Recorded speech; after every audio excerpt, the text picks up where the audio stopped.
New York City also has a potentially devastating problem with its drinking water infrastructure. America's largest metropolis consumes 1.2 billion gallons of water a day. That water comes to New York by way of a system of aqueducts that carry it from lakes and rivers more than 100 miles away. The aqueducts are mostly underground, and one of them, the 85-mile-long Delaware Aqueduct, is the longest continuous tunnel in the world. It's 13.5 feet in diameter, between 300 and 1,500 feet in the ground, and 70 years old. You have maybe the best water supply system for any city anywhere on the planet. It's not pumped, it just flows naturally by gravity from its origins under the Hudson River south into the city of New York. But eventually it's going to begin to decline and begin even to fall apart. The Delaware Aqueduct is leaking massively. Every day, the giant pipeline pours between 10 and 36 million gallons of water into the earth around it, mostly through a pair of cracks that have developed in a geologically stressed section of the tunnel. The pipe has eroded to a point where it can no longer support the movement of that water. There are communities that are around that pipe, and literally they're flooding from underneath. And the result is here that they're sinking into the ground. The loss of those 36 million gallons is not regarded too seriously by the recipients of the water, by the government of New York City, because in the context of the huge water supply, it isn't that much. But the fact of the matter is that it's having a very negative effect on the lives of people living here in the community. We know for certain that some water reaches the surface. How much of an impact that has on the individual properties, I mean, we're anxious to find that out. Much of the leaking water appears to be bubbling to the surface in Wawarsing, New York, a small town 1.5 hours north of New York City. It has the bad luck to be situated just above one of the pipe's massive leaks. The water seeps upwards through limestone rock and soil through a process known as capillarity. Surface tension, the tendency of a liquid to be attracted to another surface, causes the water to rise up against the flow of gravity through pores and other narrow openings in the earth. Some 50 homes and families have been hard hit by a host of seepage problems. The house could fall down tomorrow. Yeah, we don't know what our foundations are like. The water comes right up through the floor like a faucet. The yard's sinking, so next is the house. What's going to happen? Who knows? This is the hole that I fell into. Had I taken maybe another step or two, they would have had to dig me out. We have everything up on stilts. Because the water level will get up that high. One year was way up to here. It was much higher. It's really bad. It's a nightmare. It is a nightmare. In addition to flooded basements and sinkholes, Wawarsing residents have also had problems with their drinking water. Water moving through the ground is hazardous, especially in communities with other contaminants into the wells, creating the ultimate water nightmare. We use bottled water for just about everything you can imagine you need water for. You know, washing your face in the morning, brushing your teeth, rinsing your produce with, cooking your food, and even taking a shower. The Delaware Aqueduct was built in the 1930s and 40s and rushed into service during World War II, when high-grade materials were scarce. During construction, groundwater seeped so heavily into the section under Wawarsing that engineers had to line the aqueduct with steel and seal it with concrete. The tunnel went through a limestone fault at that spot, and it's not surprising that now we're faced with leakage. A full inspection of the tunnel is currently impossible. The Delaware Water Tunnel hasn't been shut down for inspection since 1957 because engineers fear it could collapse without the pressure of water surging through the system. But planning is underway for an eventual shutdown. We have a situation in the town of Wawarsing in Ulster County where there are approximately 30 homes over the New York City aqueduct that is leaking badly. So what happens is the water is coming up under these people's homes, filling the basement. Whether they have respiratory problems, they have mold, they're constantly using generators to pump out the water in their cellar. It's an emotional nightmare living like that.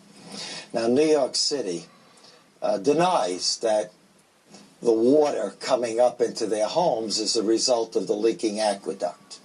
We know that it is.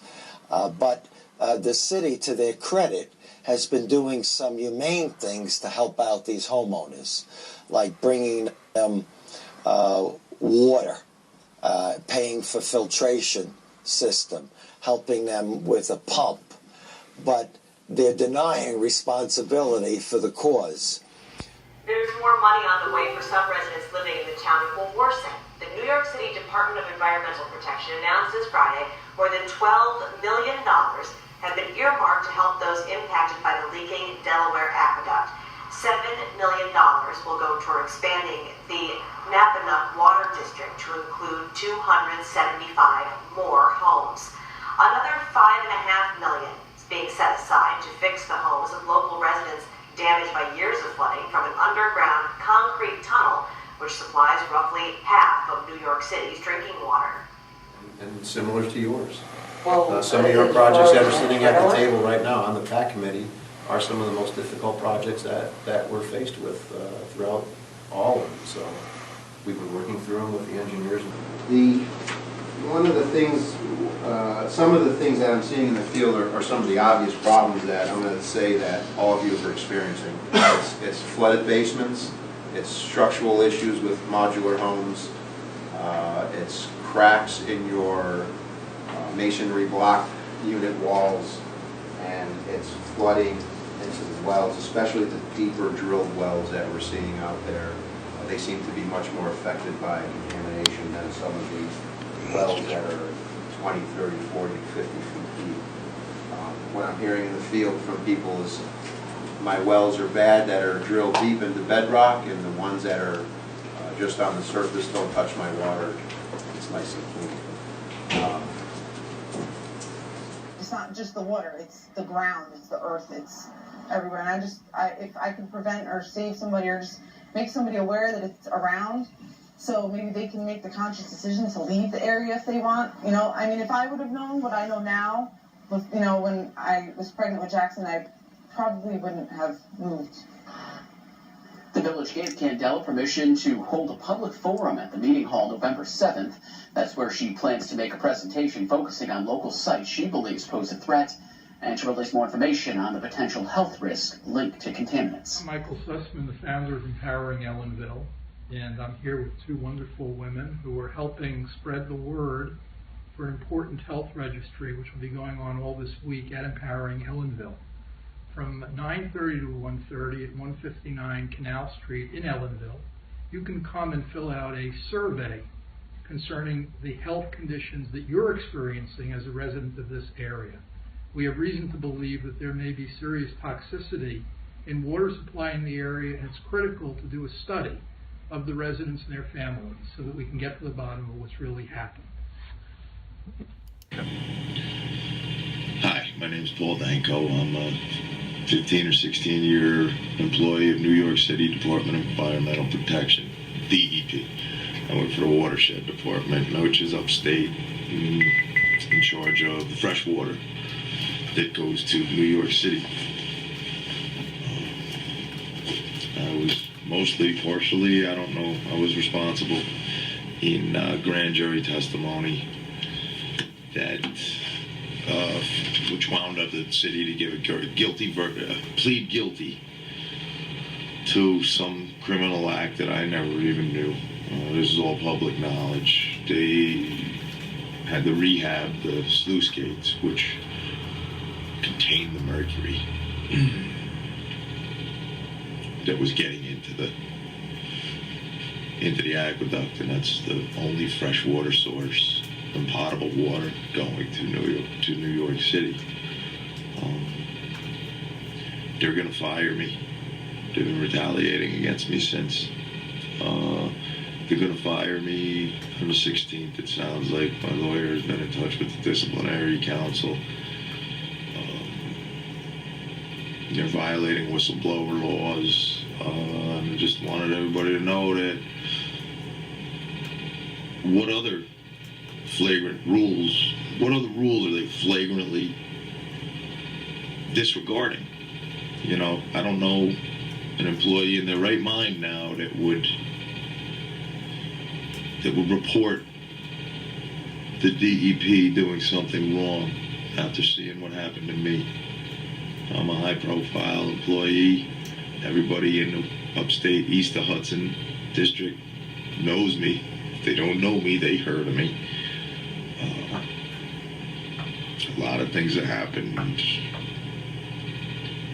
I was putting this out there to see if somebody was interested. Could you email me back? The more the people spread this around, the more chance of people seeing what happens. You know, this is small government stuff. This is just city New York. You can imagine how bad it gets if it's not brought to light. This is the water for 9 million people in the city of New York. Who would speak up? Who? Everything's being covered up here. There's a gag order on the press. There's a lot going on that you need to know, and I'm not afraid to say it. I was trying to push out of my house. I wouldn't let them. They raised my taxes to try to drive me out because my stepmother fought the town about this. There's broken water pipes underneath the ground. You can't drink the water. This is by Lippman Park in Wawarsing, where the dump is.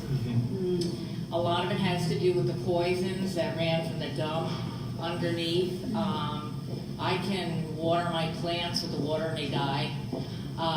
My house is supposed to be fixed by the DEP, and the guy in charge of that in the village here, he keeps pretending he doesn't know me. My house is full of mold, and I really need to have a meeting with you. And the lady out at the table has my business card. I do dog rescue. I have business cards. There's a lot here that you need to know, and I'm not afraid to stand up and represent these people here because everybody's afraid to tell you.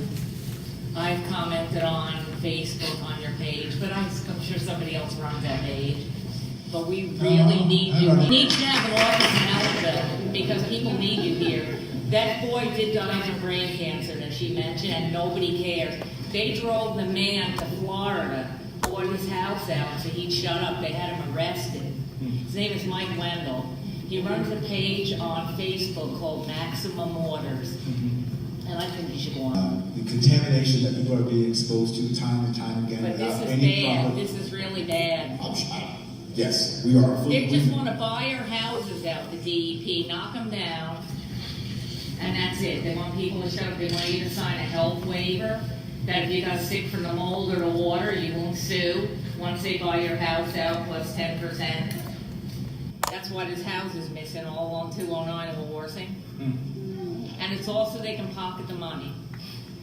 We will be talking some more, you and I. We need to sit down and talk. My name is Denise. Denise, thank you, Denise. And listen, it's about making sure that the issue is it's a pervasive problem. It's a big problem. It's a problem that if you actually own it, corruption is too. And if you own it, the amount of effort it's going to take and to deal with it, I think is the reason why there's so much of an attempt to bury it. It's important to have leadership on this. I know a lot of the dirty little secrets. To national security whistleblowing, past and present. Whistleblowers need the press for disclosures to reach a wide audience. The press relies on whistleblowers to report on issues that the state seeks to hide. Meanwhile, the government insists that all of these are unauthorized disclosures, and in recent years, increasingly intimidating journalists and news organizations. Ed, did you wake up one morning and decide you were going to be a whistleblower? I don't think it was quite that dramatic. It was, it's a long process. People like to imagine there's a Rubicon moment. It's really more of a slow burn. Because if you are coming forward as a whistleblower and going, The public needs to know. And once they know, everything will be better. You know, unicorns and rainbows and sunshine from here on out. You're on the weirder side of that weirdo spectrum, right? That's unfortunately just not how the world works. That's not how politics work. That's not how people work, right? What I think is proper and appropriate to be upset about, to be concerned about, to think is a thing of real public concern, is the legacy of impunity that these disclosures, in many cases, produce. The customer of all of these executive spy agencies, the CIA, the NSA, is not the public. They don't say we serve the public. They say we serve the president.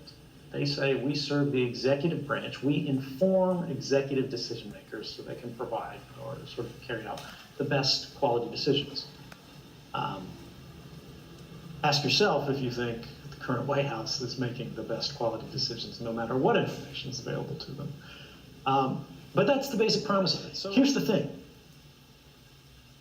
If governments, and I think all governments are likely to do this, continue to break the rules, if they continue to act toward their political self-interest at the expense of the public interest, or there's even a perception that they will, because the appearance is as important as the reality when it comes to human behavior,